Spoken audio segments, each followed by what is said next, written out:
ഇതിനെ പറ്റിയൊന്നുമില്ല. നമ്മൾ പറ്റും ഗൈസ്.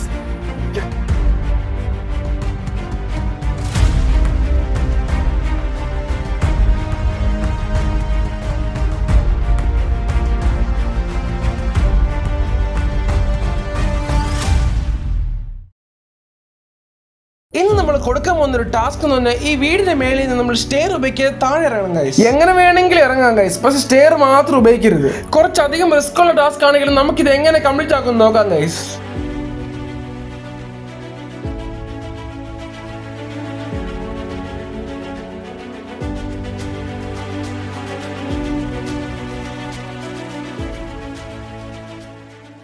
അറിയത്തില്ല ഗൈസ് എങ്ങനെ ചെയ്യാൻ പറ്റുമെന്നോ ഒന്നും അറിയത്തില്ല. ഫസ്റ്റ് ടൈമാണ് ചെയ്യാൻ പോകുന്നത്.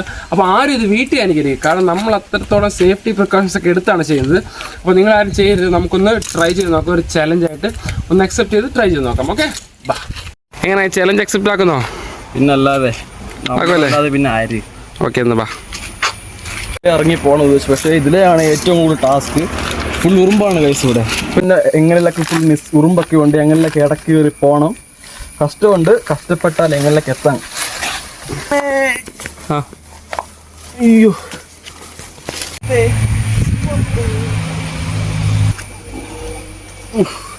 ഫസ്റ്റ് ലെവൽ കംപ്ലീറ്റ് ആയി. ഏറ്റവും കഷ്ടമുള്ളത്. പക്ഷെ ഇപ്പൊ എൻ്റെ വീട് പൊട്ടിപ്പോകുന്ന പേടി. താഴെ എങ്ങനെയും പോവാം, പക്ഷെ ഇത് പോയാൽ എൻ്റെ അവസ്ഥ ആലോചിക്കാൻ പോലും പറ്റുന്നില്ല. പേടിയാവുന്നു. ഇവിടുത്തെ ഏത് കാലെടുത്ത് ആദ്യം വെക്കുമെന്ന് മനസ്സിലാവുന്നില്ല. ഇടത്തേക്കാൽ വെക്കണോ വലത്തേക്കാൽ വെക്കണോ ഏത് കൈ വെക്കണോ ഒന്നും മനസ്സിലാവുന്നില്ല. എങ്ങനെയൊക്കെ ഇറങ്ങി നോക്കാൻ പറ്റില്ല. ഗൈസ് ഇറങ്ങാൻ പോവാണ് ഗൈസ്. അങ്ങനെ പേടിയാവുന്നു. കഷ്ടമുണ്ട്, പറയുന്ന പോലെ ഒന്നും അല്ല, കാണുന്ന പോലെ അല്ല, നല്ല കഷ്ടമുണ്ട്. പക്ഷെ ഇറങ്ങിയല്ലേ ടാസ്ക് തന്ന ടാസ്ക് നമ്മൾ കംപ്ലീറ്റ് ആക്കിയിരിക്കും. പക്ഷെ എങ്ങനെയെല്ലാം പിടിക്കും ഗൈസ്.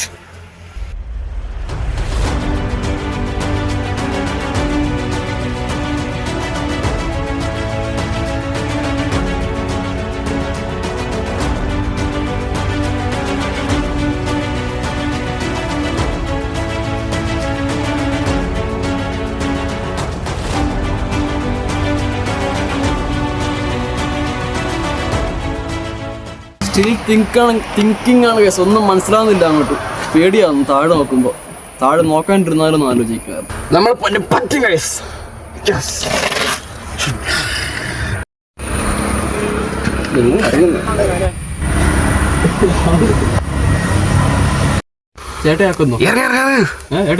വായ്പ ആയി കഴിഞ്ഞു. ഇപ്പോൾ പറഞ്ഞ ഇനിയിപ്പോൾ എന്നെ കൊണ്ട് എത്ര വീഡിയോ എങ്ങനെ എടുക്കാനാ? ട്രൈ ചെയ്യ്. പറ്റുമോ? ആ പറ്റും. അല്ലെങ്കിൽ ഇതാക്ക്, കുറച്ചു നേരം ട്രൈ ചെയ്യാം, എന്നിട്ട് പറ്റത്തില്ലെന്ന് പറയുന്നത് നോക്കാം. പറ്റുമായിരിക്കാം. ആ അങ്ങനെ അതിനെ കൈ പിടിച്ചോ.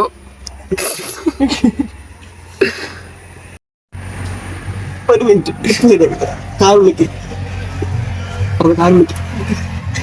അങ്ങനെ തന്നെയല്ല. ഒരു മിനിറ്റ്, ഇപ്പൊ ശരിയായി. പറ്റും. അല്ലെങ്കിൽ പറ്റത്തില്ലെന്നാണ് ഗിവപ്പി.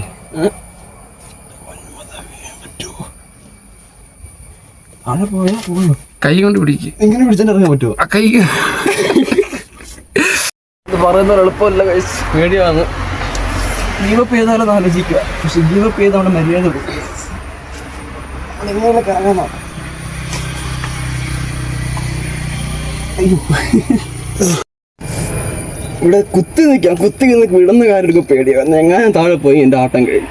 കുത്തി നിൽക്കാൻ പറ്റും, പക്ഷെ കുത്തിയിരുന്ന പിന്നെ അടുത്ത വിട്ടാ പോയി. പേടിയാന്ന് നോക്കാം. അയ്യോ, കുറേ ഉണ്ട്. അങ്ങനെയുണ്ടോ? പറ്റത്തില്ലെങ്കിൽ ഗിവപ്പ് ചെയ്യാം.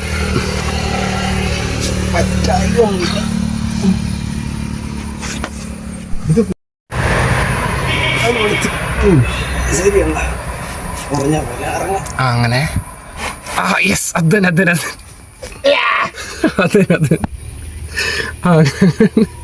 പിന്നെ അല്ല നമ്മുടെ അടുത്താ കളി.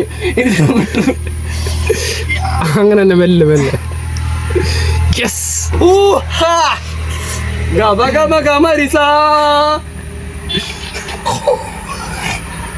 ഇപ്പൊ കോൺഫിഡൻസ് ആയി.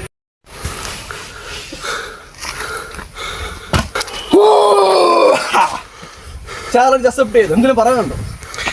ആണുങ്ങളായ വില കൽപ്പിച്ചിരിക്കുന്നത്. അതാണ് നമ്മള്. നല്ല ബുദ്ധിമുട്ടുള്ള ഒരു ചാലഞ്ചായിരുന്നു ഗൈസ് ഇത്. ലാസ്റ്റ് ഗിവ് അപ്പ് ചെയ്യുന്ന സാഹചര്യം വരെ എത്തിയായിരുന്നു ഗൈസ്. ഞാൻ പറ്റത്തില്ലെങ്കിൽ ഗിവ് അപ്പ് ചെയ്യാനൊക്കെ പറഞ്ഞായിരുന്നു ഗൈസ്. പക്ഷേ അക്സെപ്റ്റ് ചെയ്ത ചാലഞ്ച് എന്തായാലും ഞാൻ കംപ്ലീറ്റ് ചെയ്യുന്നു പറഞ്ഞു. നമ്മുടെ ലൈഫിൽ നമുക്ക് പറ്റത്തില്ല, നമ്മൾ ഗിവ് അപ്പ് ചെയ്യാൻ നോക്കുമ്പോഴൊക്കെ ഒന്ന് ശ്രമിച്ചു കഴിഞ്ഞാൽ പറ്റാവുന്നേ ഉള്ളൂ ഗൈസ്.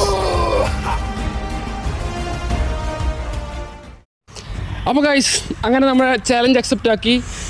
അത്രയും അത് കാണുന്ന പോലെ അത്ര ഈസി അല്ല ഗൈസ്. കൈയൊക്കെ പോയി അത്ര ഈസി അല്ല ചെയ്യാനായിട്ട്. കാരണം ഞാൻ ലാസ്റ്റ് പറഞ്ഞു ഗിവ് അപ്പ് ചെയ്തോ കുഴപ്പമില്ല എന്ന് പറഞ്ഞു. എന്നാലും പക്ഷെ നമ്മളെ കൊണ്ട് പറ്റാത്ത എന്തുണ്ട്. അപ്പോൾ എന്തായാലും ഒരു വലിയ സാഹസം തന്നെയാണ് ഗൈസ്.